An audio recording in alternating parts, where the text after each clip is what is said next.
In the last video, we started this process of geologic mapping in an image here from, it's a HiRISE image from Sarah Biswasi.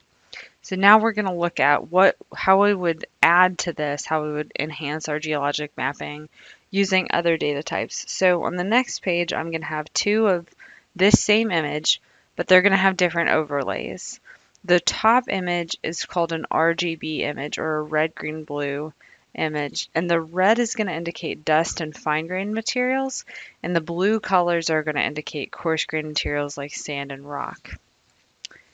So if we look at this top picture, we've got blues coming through here, we've got yellows, there might be even a little bit of a blue tint going through here, and we've almost got some reds in there. So let's go back and remind ourselves what those mean. If it's red, it's dust and fine. If it's blue, it's coarse, like sand and rock. So we can look at this, and now we can actually see that even though we classified kind of this middle area as being coarser grain materials, it's actually still got quite a bit of fine in it, because it does have some of that yellow coloring to it. And we can start to add some detail about this material around it. Where the dark unit is exposed, that dark unit gets pretty blue. So let's go ahead and call that a coarser sand or rock. And then up here, this is going to be really dusty. So at least the surface of this is giving a coating over that rock unit below. So what we would do is go back to our geologic descriptions, and we're going to add to these units. Now I'm only going to add to a couple of these units so that you get an idea about what you would do for the rest. So let's start with that light rough highlands. We're going to add that the light rough highlands has a coating of dust. And that is the case on the cratered area, and it looks like it's also the case on the duned area. So with a coating or thin layer of dust,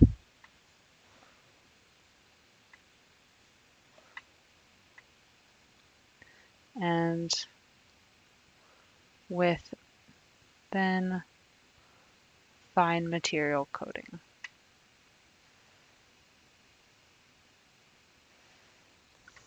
All right, now for the dark smooth areas, we saw that they were bluer. So we're going to say interpreted to be a river, valley, or graben. But above our interpretation, we're going to say valley floor is hard rock or coarse material.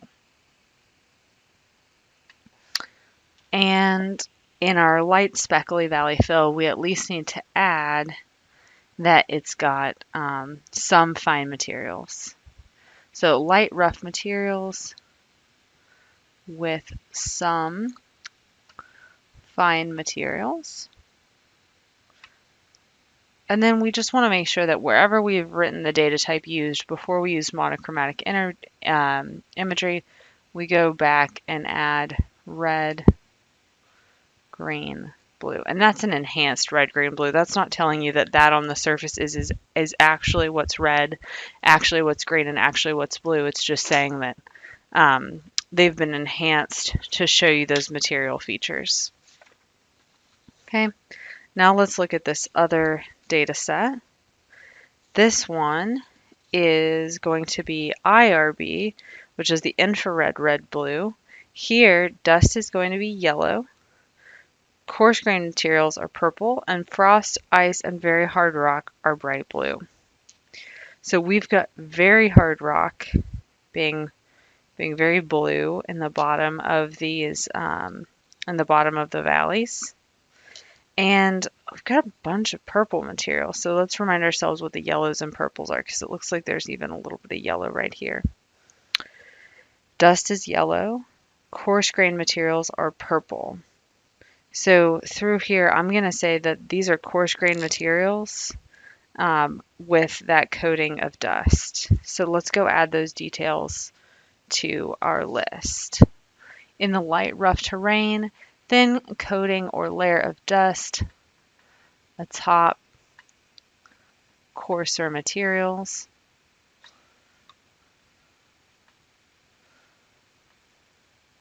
Valley floor is hard rock or coarse material. That is also going to be supported by that infrared red-blue data.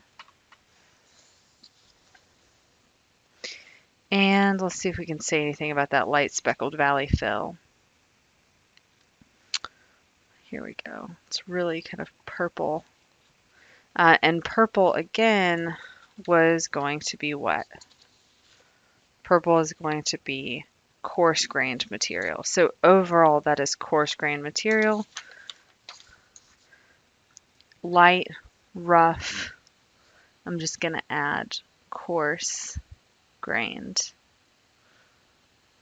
materials with some fine materials somewhat organized into hills running the middle length of the valley.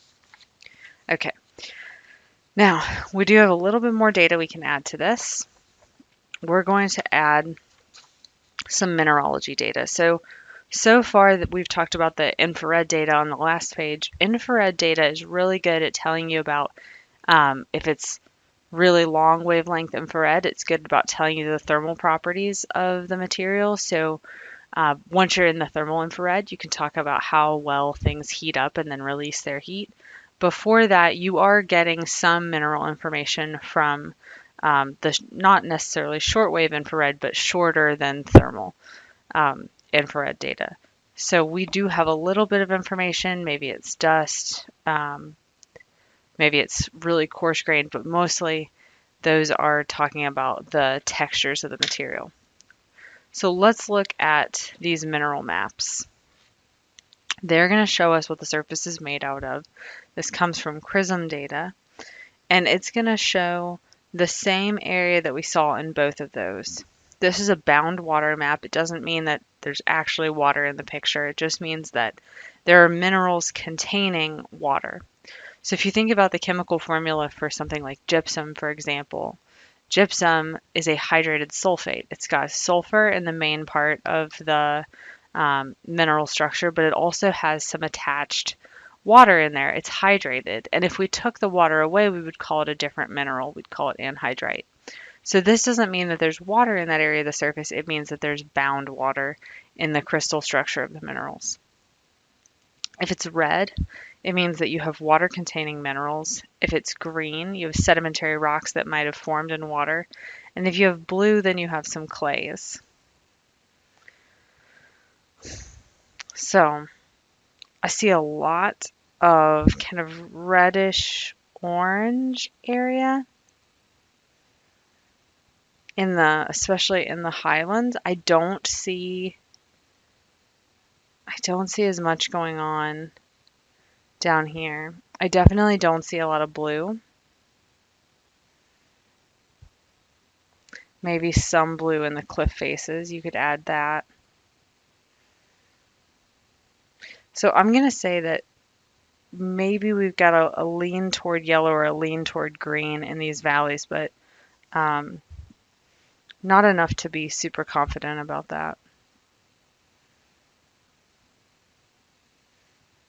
Okay. But there is something here. There are bound water, or minerals that contain bound water. This bottom one is a Mafic Minerals Map. So anything red is going to have some olivine in it. Greens are going to have low calcium pyroxene, and blues are going to be high calcium pyroxene.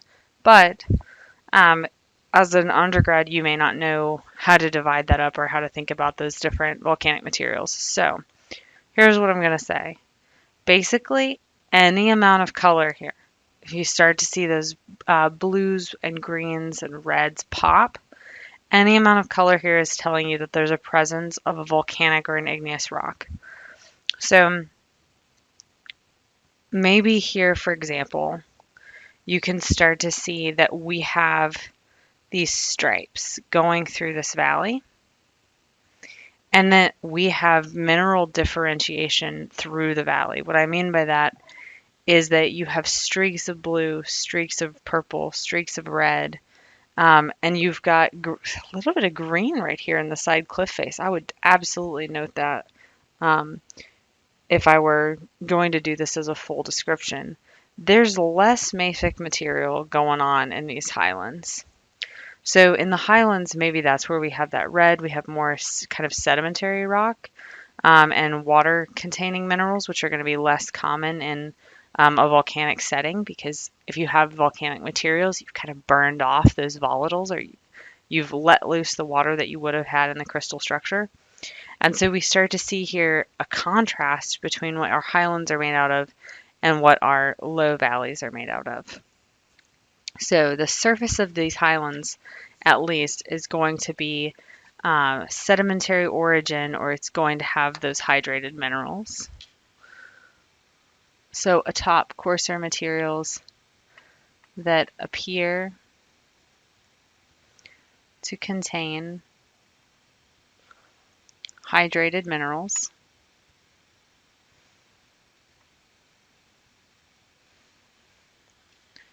The dark didn't, though. The dark had maybe some sedimentary material. Light material. Valley floor is hard rock or coarse material that contains volcanic rock. And I'm going to say volcanic or igneous rock sorted into streams. Now, I'm not saying streams as in water stream, sorted into, let's say, linear bands. Linear valley parallel, because they're running down the valley bands. And it did maybe have some sedimentary rock with some sedimentary rock.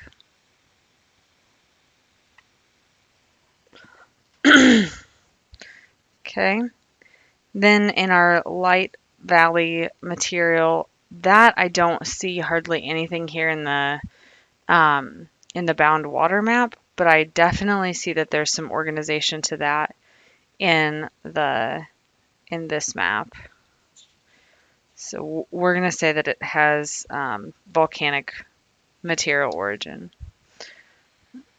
So with some materials, all igneous or volcanic origin. That doesn't mean that this is a lava flow going through here. It means that the actual bits of rock that are broken up in the middle of that valley come from a volcanic source originally. So you might have had a lava flow really far away, but it eroded away, and those bits of volcanic material have come down and eroded as a debris through here. And again, I would absolutely note that little bit of green, because that is really bright and it shows up pretty well. It's actually kind of in the same area too, as we've got these dark spots. So where we have no sedimentary rock, we have really strong volcanic signature, and that kind of makes sense. Okay, and we would add CRISM data to this, to our data types used. This is a way, when I put data types used, that's my way of citing my sources when I'm making this first draft of a geologic map. Now, this looks on the face of it like an absolute mess. So what you would want to do is treat this as your draft. You'd go through, you'd work through what you need to add to all of your descriptions and your data types, and then you'd go back to make your final geologic map and write out what your descriptions are. So in the next video, I'm going to actually draw in my contacts and start mapping this geologic area.